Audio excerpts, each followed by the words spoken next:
please. Words of wisdom from this young man. Ladies and gentlemen, boys and girls, and Jack.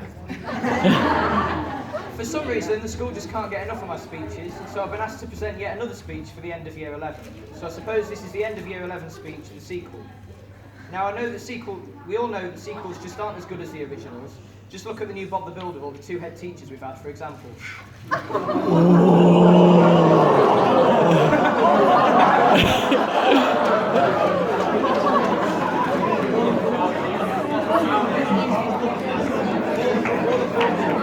you're going to have to bear with me on this one.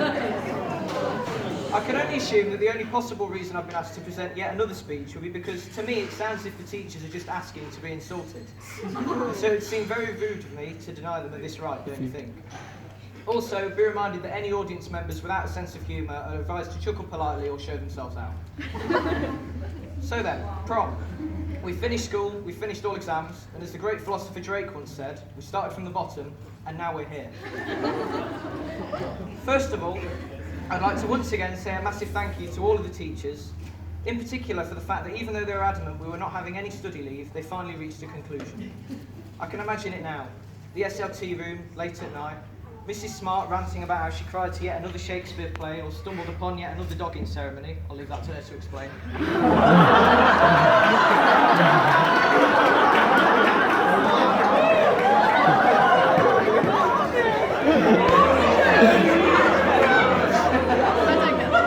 Mr. Wright, thinking long and hard, to come to the incredibly difficult decision of who will vote for head boy next year. And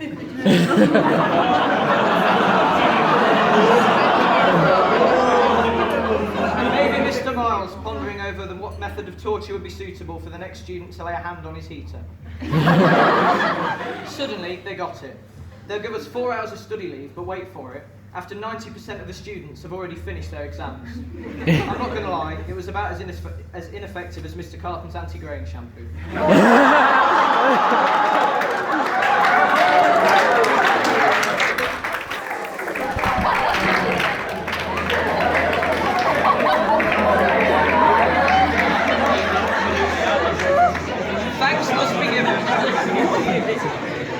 Thanks must be given to Mr. Dixon, an excellent RE teacher, however seems to have a distinct addiction to behaviour points. Honestly, if I had £1 for every behaviour point he gave out, I'd be a millionaire. Not that I could spend that money on something like lunch, of course, because I'd probably be in a detention. Mr. Malloy is also deserving of our thanks as well. Not only for implementing the well-loved self-quiz and revision technique, but also for making us all go mental when we realised that he was on TV on Saturday Night Tea. I'm not saying he did anything dodgy that weekend, sir. I'm just saying that on that same weekend, Ant crashed his car while drunk and had to go to rehab.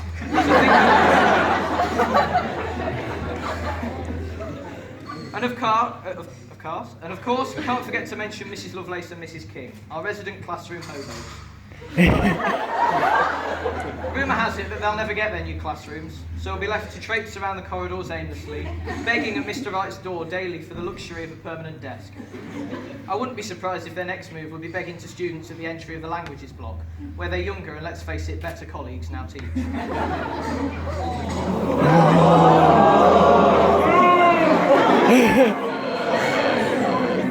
Now, Mr. Izzet is an interesting one. This is more an appreciation for his mum, to be honest.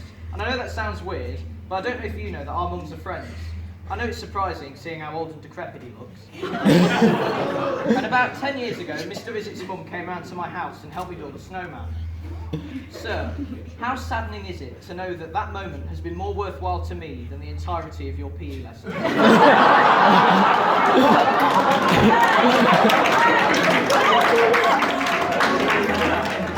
I'm only joking. I didn't have any PE lessons this year because I skived off them all to do the yearbook. This brings me on nicely to say a big thank you to the yearbook team, who were at first quite reluctant to help with the production of the yearbook, although suspiciously eager once they realised that all the meetings were held in form time. In particular, I'd like to say a big thank you to Daisy. As annoying as she is, and despite the constant nagging, moaning and bossing about, she did actually help a surprising amount. Let's also not forget all of you. Thank you for voting me into this position. I was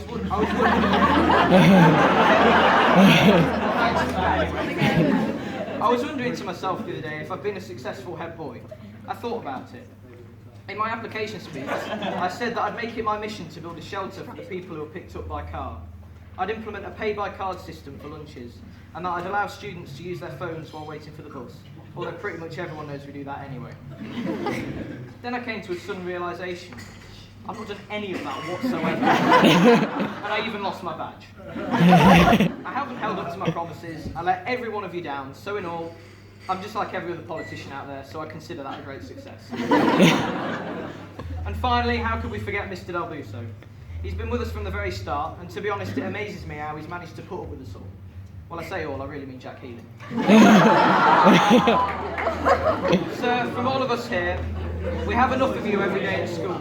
The last thing we want is for your smiling face to come pootling around the corner in your ice cream van. With the match of the day theme blaring.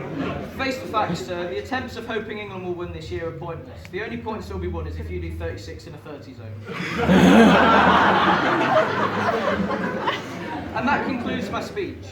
Live long and prosper and all that, be the best that you can be, and remember these 5 years, they're incredibly important. Thank you to the teachers, thank you to the deputies, thank you to the prefects, thank you to Talia for organising such an amazing night and for being a brilliant head girl, thank you to you and thank you for these 5 years. And most importantly, thank you to Mr. Senior for screwing us all over.